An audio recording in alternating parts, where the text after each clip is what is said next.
Just when you thought the Iowa quarterback situation couldn't get any weirder, here we are today. Has Cade McNamara quit the Iowa football team? We dissect today, Locked On Hawkeyes.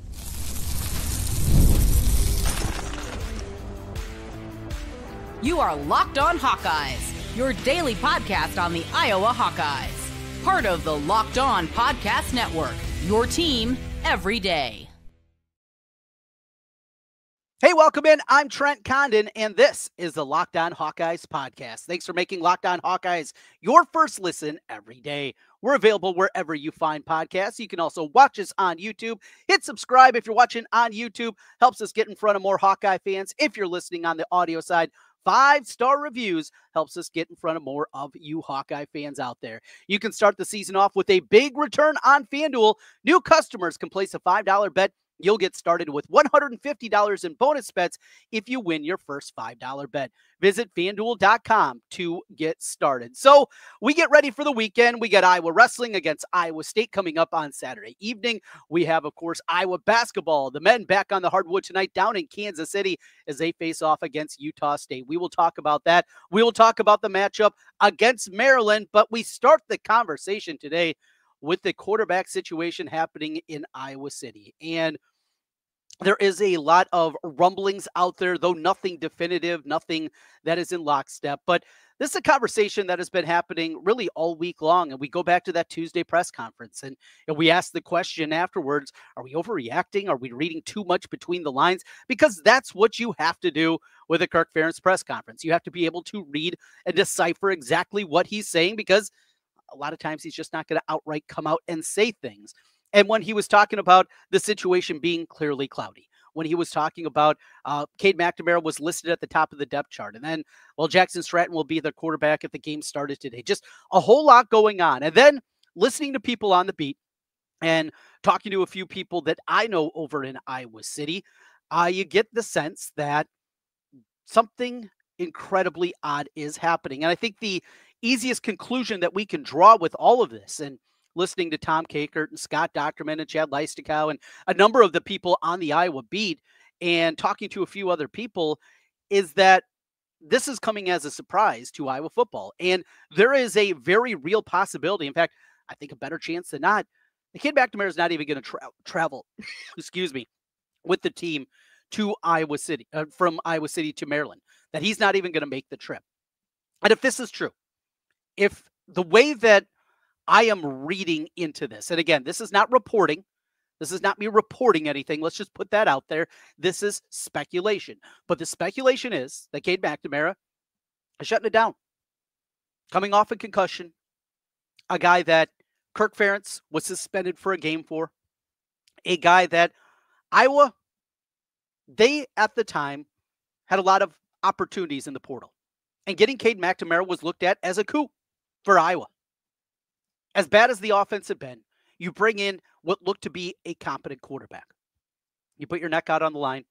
You bring in this guy that had been a winner, and winning an overrated stat for the quarterback spot, but that aside. You bring in this guy, you're sold a bill of goods. I fell for it. I felt for the bravado. I fell for a guy that was going to be a leader, taking all the guys, all the wide receivers out to California in that first spring. I was wrong. And if he does not make the trip, he is medically cleared. If he does not make the trip, if he is quiet quitting on this football team, it says a lot about the character of Cade McNamara. There were a lot of stories at Michigan when he departed there and the way that it was handled. And when J.J. McCarthy, a top 10 quarterback in the NFL, a top 10 pick in the NFL draft last season, overtook him, it was not handled well by the McNamara camp. There are plenty of stories out there. A lot of Michigan sites have wrote stories about this, and you can find them. And they paint Cade McNamara in a terrible light. And I read them at the time. Some sour grapes. It's not that big of a deal. Well, if you have that, coupled with the guy that quits this season, that was handed an NIL bag, and though he's not going to outright quit, because guess what? He wouldn't get that bag. He wouldn't get paid if he just outright quits. Caleb Brown, not getting paid. Guys that quit the team aren't going to get that from the Swarm Collective. So if he's quiet quitting, what a terrible, terrible look at the character of Cade McNamara. If that is true. And again, with the caveat, if that is true. Unbelievable. And you look at the short period of time when it was Brian Ferentz and John Budmeyer making the quarterback decisions, making the quarterbacks and the recruiting of quarterbacks. They bring in Cade McNamara, who very well could be quitting on your football team with 2 games to go. Deacon Hill, one of the worst quarterbacks ever seen statistically at the Power 4 level. And James Rezar, who Tim Lester gets on campus and within a month says, this guy? No, we're moving him to wide receiver. That is your quarterback recruiting. And it shows you the hole that was dug by Brian Ferentz and John Budmeyer when they were in charge of things. Just absolutely brutal and unthinkable and unconscionable. This is unbelievable. So here they go. It'll be Jackson Stratton. Jackson Stratton will get the start. And I know he made a throw that got people excited. Down on the goal line, made a 20-yard throw, kind of a slant route, and also threw it behind the receiver a little bit, but that's fine. I mean, he's playing for the first time. This is a guy that showed up as a 5th-teamer. Now, can we stop with the linebacker thing? The broadcaster on Fox had it wrong. He was never played linebacker. I talked to 2 members of the football team. He's never been a scout team linebacker. That guy got it wrong. We got to stop repeating this narrative. No, he was a 5th-team quarterback, though. A walk-on. A guy that came here with no hope of actually playing, and then he gets to play in the Rose Bowl. And now he's going to get a start, and very well 2 starts to end the season. You know, really what I believe, and I don't know what the funds are NIL-wise, isn't it time just to completely clean house at that quarterback room? I mean, just all of it. And let Tim Lester go back to ground zero and start this thing all over again. If Kirk Ferentz is staying on, if he's not retiring, if we're going to have this status quo, I've loved what we've seen from Tim Lester. And he showed up and saw that quarterback room and he had to say, what is this? But that aside, just let him do his thing. Because what Iowa has done recently has been hideous. And for them not to be able to sniff out Cade McNamara. Now, one thing about Kirk Ferentz is I do believe he is a very good judge of character. And if this is what we get from McNamara, wow. He wants to play another season. He believes maybe there could be a medical red shirt. He get a 7th year of eligibility. It will not be in Iowa City. I think we all know that. I don't know, get a little more cash, I guess, before he goes to the real world. I guess. All right. Frustrating. And again, this is speculation. There's nothing definitive. Maybe we'll find out here later today when the team arrives if Cade McNamara was on the plane. I haven't seen anything yet this morning about that, but oh boy, this is a hugely disappointing year. We've talked about this a ton. Every day, as you know, what was possible with this group, what was attainable for this football team, coupled with what the future looks like. Next year at minimum is a rebuilding year. A schedule as difficult as you're going to find. The next couple of years, the schedule, and the schedule as a whole. There might be once every 7, 8, 10 years that you get a quote-unquote easy schedule in the Big Ten. But that's not going to be the case in the foreseeable future for Iowa. Next year just is an absolute bear. This was the season. And this is going to go down in the annals of one of the most disappointing years. And if it turns out that Cade McNamara quit on top of it, quiet quit, so he can still collect his check, it's not going to show up to play. Oh boy, there's going to be a whole lot more on this. Let's get into the game. Let's talk about the weekend ahead. Cade McNamara or not, let's see what this one's going to look like. The matchup against Maryland, we'll talk about the game. We also got a big basketball game happening tonight. Iowa, Utah State, a very good Utah State. Danny Sprinkle's not there anymore. One of the greatest names in college sports. He has moved on, but still a really good Utah State team and maybe a couple of concerning elements to this game for the Hawkeyes. Plus, we'll talk about the matchup against Iowa State on the mat. Wrestling Iowa State. That's all to come as we continue. This is Locked On Hawkeyes. It's simple, more or less. That's what you do with prize packs and a ton of different numbers that are out there when you're talking about prize picks. It is absolutely incredible what you can do and a chance to make up to 100 times your cash. Prize Picks has made daily fantasy sports accessible to all. You just pick more or less of at least 2 players for a shot to win up to 100 times your cash. Run your game all season long with Prize Picks. Prize Picks is the best way to get on the action on sports in over 30 states. Prize Picks is the only real money daily fantasy platform that also has injury insurance policy so that your lineups stay even if one of your players gets injured. If your player leaves in the first half and doesn't return, Prize Picks keeps your lineup live. Prize Picks is the best place to get real money sports action. Join over 10 million users and sign up today. If you sign up today, you're going to get $50 instantly when you play $5. You don't even need to win to receive that $50 bonus. It's guaranteed. And Prize Picks offers weekly promotions that can lead to big payouts, like Taco Tuesday. Each Tuesday, Prize Picks discounts select player projections up to 25% for even more value in your lineups. I love Prize Picks. Jumping aboard. Taking a look at the slate this weekend. How about a little Vikings Bears? More or less 1.5 touchdowns for Caleb Williams. Can he keep it going after a step forward? That's what you do. It's as simple as that. All you have to do is download the app today and use the code LOCKEDONCollege to get $50 instantly after you play your first $5 lineup. That is with Prize Picks. Download the Prize Picks apps today. Use the code LOCKEDONCollege. That'll get you $50 instantly after you play your first $5 lineup. Prize Picks, run your game.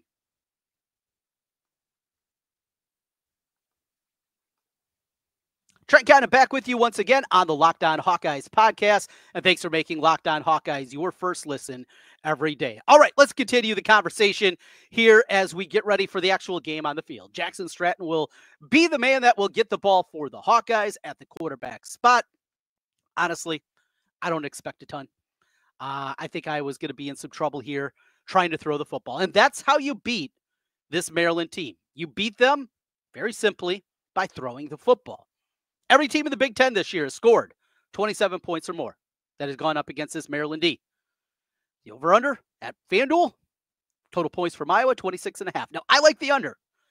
I like the under because I don't have a high belief in Jackson Stratton. The one throw and the one run aside that people got excited about, there's a reason he didn't play much at Colorado State.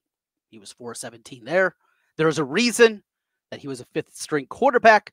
There's a reason he was a walk-on. There was a reason he had to go to a camp just to get noticed by some people. Could I be wrong? Absolutely. Look, I was wrong with Cade McNamara. Dead wrong. Maybe I'll be wrong here, and let's all hope that I am. You beat them by throwing the football. Do they have enough? Outside of Jacob Gill, who else is going to step forward? What can they get in the wide receiver part? Here's good news. Both Luke Lachey and Addison Estrenga are going to be back for this football game. Now, even back when they were healthy, that was a part of the Tim Lester offense we haven't seen unleashed, or maybe it's not a big part of it. Usage up the field by the tight end position, but getting those two guys back, good security blankets in the middle of the field, and guys that can make some plays. Let's hope that they're back, and coupled with the running game. And what you can do with those two guys on the field in the running game, you go back to like the Minnesota game where they're just running it right at them, lining up. That's a good Minnesota defense that Iowa was able to do that against. And I think that was definitely an eye-opener, the way that Iowa was able to play. So you got that component to it. But that's basically the way that I look at it. I just have to see it. I need proof of concept that Jackson Stratton can be the guy that moves the ball. Rush defense, Maryland is 30th in the country in rush defense, gives up 115 yards per game. I have not given up a individual 100-yard rusher. Wonder if that's going to be maybe on the bulletin board for Caleb Johnson this weekend and see if he can get going there. Another part that I wonder about is this McNamara thing. And mentioned talking to a couple of players, some insight that I got. This was as of Thursday. And basically the way it was relayed to me was nobody knows anything about McNamara outside of Kirk and the training staff. So this has been hush-hush. I mean, you know how any organization, any team, anything goes. I mean, the way that things rumble when there's nothing definitive, it can get ugly. we wonder about the headspace of this team. And there's other rumblings and rumors out there that this is not just a Cade McNamara thing, that there is other players that were contemplating, at the very least, potentially not playing in the last 2 games of the regular season. It's a new era of college sports. Love it or hate it, and I think most people hate that part of it. It is the new reality. And the new reality is people are looking at their bottom line, looking at their future, and what makes the most sense for them.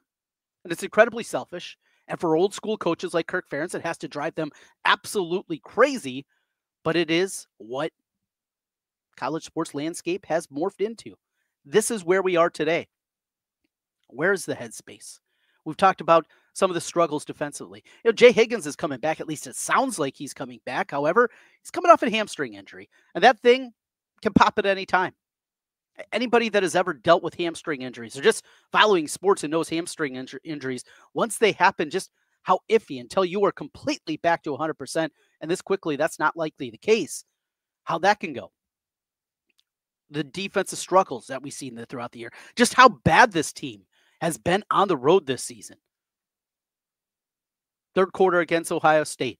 First half against Michigan State. UCLA, the final 3 quarters.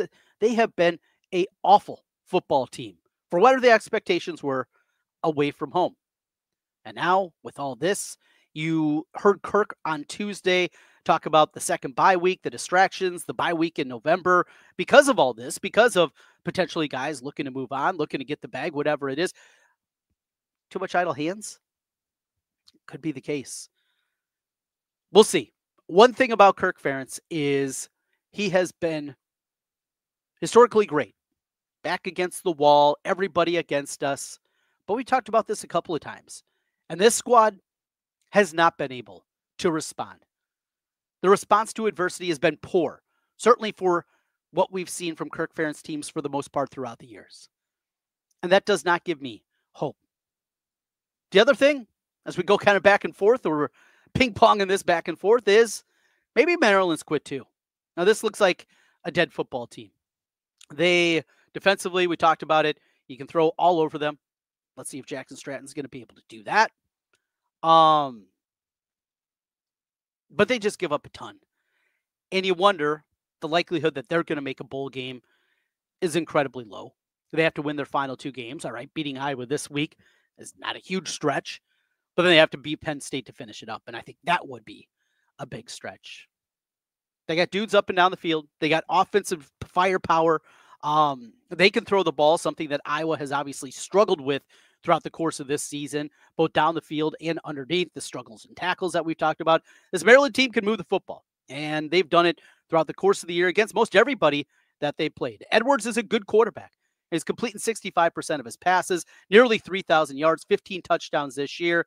Felton might be the best wide receiver in the Big Ten this side of Jeremiah Smith. I mean, that's how good Ty Felton is. And it's not just him. Prather's another good wideout that they have. They've been able to run it a little bit this season. Hemby's averaging 4.6 yards per carry.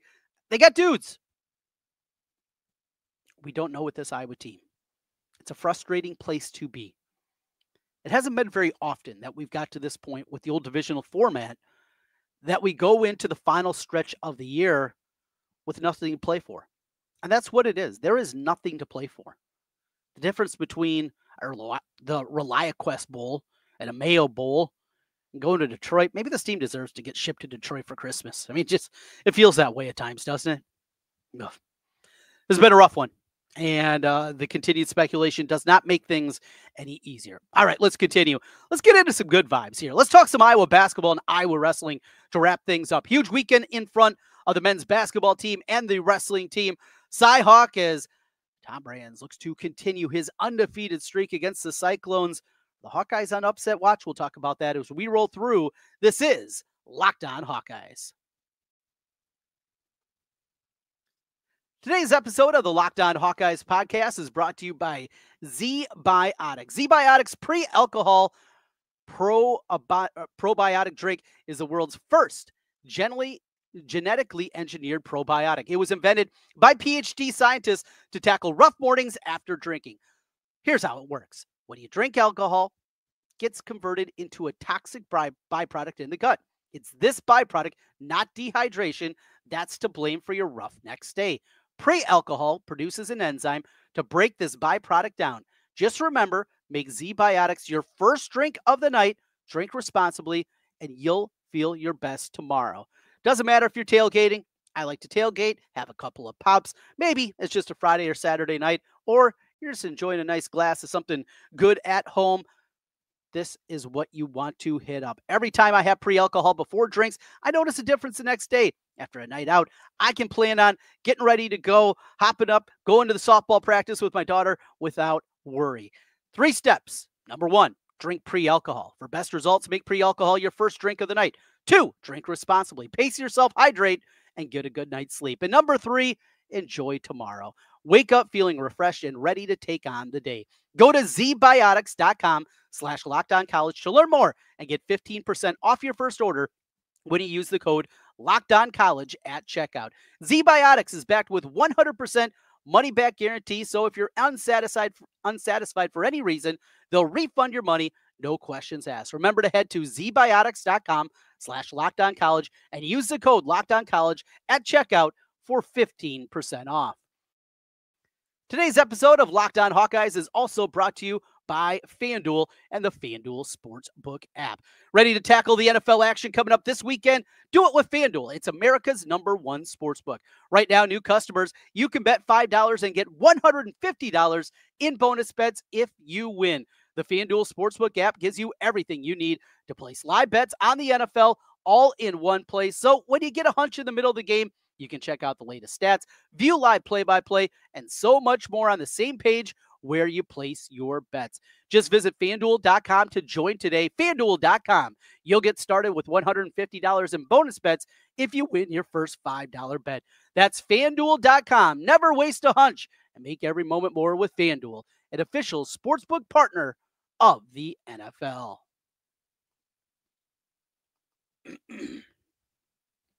Back with you one final time. Trent Condon here with you on the Locked On Hawkeyes podcast. All right.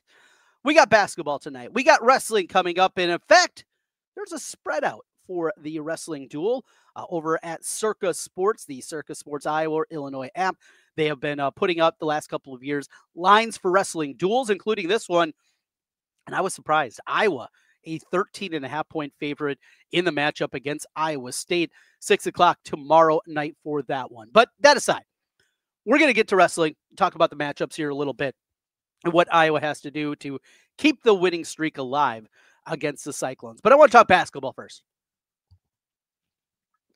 And this matchup against Utah State. So it starts with that. It's funny, you go from playing Washington State last week, Washington State formerly a Pac-12 member. Oh, that feels like a big game. And then you go in this one, it's Utah State. For a lot of people, it doesn't feel. Utah State's a better program. Utah State is a program that has done a whole lot more here over the last 15, 20 years than what we've seen out of that Washington State team. This is a good team. This is a good program that seemingly time in and time out has been playing at a high level. Now, I was up to 40th in the country in the KenPom rating so far this season, and he has them projected to beat Utah State 82-80. On the FanDuel Sportsbook app, Iowa favored by 3.5. So going to be a very tight one, it looks like, on paper. A couple of concerning things with Utah State. And I think the first thing that you look at is rebounding. That remains the question with this Iowa basketball team, is how well they're going to be able to rebound this season. They are built pretty small, especially when Bali's not in there at the floor. If it is Traore, if it is Cooper Koch, whoever it is, that's a component that I think is really, really concerning, because offensive rebounding percentage, number of offensive rebounds that a team gets, early season aside, they're second in the country. Utah State is getting 47% of the available offensive rebounds when they're on the offensive end of the floor. That's incredible. Just an absolute monster number that they have on this one. Another thing, this team doesn't turn it over, and that's what Iowa's been good so far. So as much as Iowa's been struggling rebounding, they've been able to turn teams over. Utah State doesn't turn it over. Danny Sprinkle did a great job with that team a year ago. He has moved on. Danny Sprinkle now over at Washington, and we'll see him when Big Ten play comes up this season. It's a team that got to the round of 32 last year, beat TCU in the opening round, hung around for a while before Purdue just blitzed them in the round of 32. A good program, some similar faces coming out, and I think it's going to come down to Iowa being able to rebound, knocking down some shots as always. I mean, that goes hand in hand. We need to see this offense be a little bit more efficient. For the first time this season, Iowa was in the single digits in terms of turnovers. Whew, easy for me to say. In the matchup last time out on Tuesday against Rider. So got to keep the turnovers down, be efficient as they usually are offensively, and rebound much better than they have against a good rebounding team. I think those are a few of the keys to look at. And wrapping up with the wrestling matchup, look, there's a path for Iowa to get upset in this one. I don't think it's a likely scenario by any means. It doesn't appear to me that is going to be something that Iowa's going to struggle with. I think Iowa State can't just win 5 duels and think they're going to get a push or anything like that. Iowa State's probably going to have to win 6 times because I think there's going to be bonus points also in the lineup. Really looking forward to heavyweight with Ben Keeter going up against Bastida from Iowa State. I think that should be a good matchup. He's ranked number 4, the Cyclone wrestler in that one. And then seeing these new guys. I mentioned this earlier in the week. It's the new age that we live in. We're so used to seeing the development of the Iowa wrestlers, the guys building up. You hear about them a little bit in some of the open tournaments and on and on and on. And then, all right, they're good to go. And it's different now in this new environment. You got 3 pretty heavy guys coming into this lineup and seeing them. Mentioned watching the Stanford meet. Was that last weekend? It just, oh yeah, that guy. Oh yeah, that guy. New one. That's what it is. I think Iowa wins. I don't know about that spread though, if it's going to be quite as comfortable as that one. Iowa State still probably not built in a way that they can beat this Iowa team. And yes, I understand for wrestling fans, it's all about winning national championships, but keeping the win streak alive against Iowa State, that feels pretty good as well. Busy couple of days. So got my radio show. If you don't know, I host a daily radio show on the Iowa Sports Radio Network, flagship on KXNO in Des Moines from noon to 2. Do that every day. Afterwards, going to be hopping in the car, making my way to Cedar Falls, calling the Class 5A state championship game. Then I'm going to be hosting the Bumper Brigade on 600 WMT, 800 KXIC out of Cedar Rapids and Iowa City, respectively. Also over in the Quad Cities, you can catch that starting at 8 o'clock tomorrow morning, pregame before the Learfield coverage begins. Then I'll be back after everything wraps up with the postgame show with Marvin McNutt and company on those stations. So I will be hosting both of those on Saturday. I'll try to sneak in an instant reaction podcast. I would love to do something tonight after the Iowa-Utah State game. Maybe we'll do a driving back. Audio or the video quality obviously will not be very good if we do that. Maybe we'll do some kind of instant reaction after the basketball game, making my way back from CF. Busy time and great time. I love this colliding of worlds, if you will, during wrestling, basketball season, football season. So busy, so much going on. Iowa women back out there again. We'll get into that. So we got you covered. All angles. Going to be probably a different looking weekend. We'll try to get maybe some shorter podcasts to you, though, and react to what we saw in the Maryland game, what we see tonight in the basketball game, what we see on the wrestling mat. Just a busy, busy time, and we got you covered. Thanks for being with us, and thanks for making Locked On Hawkeyes your first listen every day. Don't forget, Craig Sheeman also doing a great job over Locked On Big Ten, covering all things Big Ten. You can find it on YouTube or wherever you get podcasts. Locked On Big Ten. Locked On Hawkeyes, your team every day. That's what we do here. We'll talk to you again late tonight, tomorrow. We'll see. Until then, go Hawks.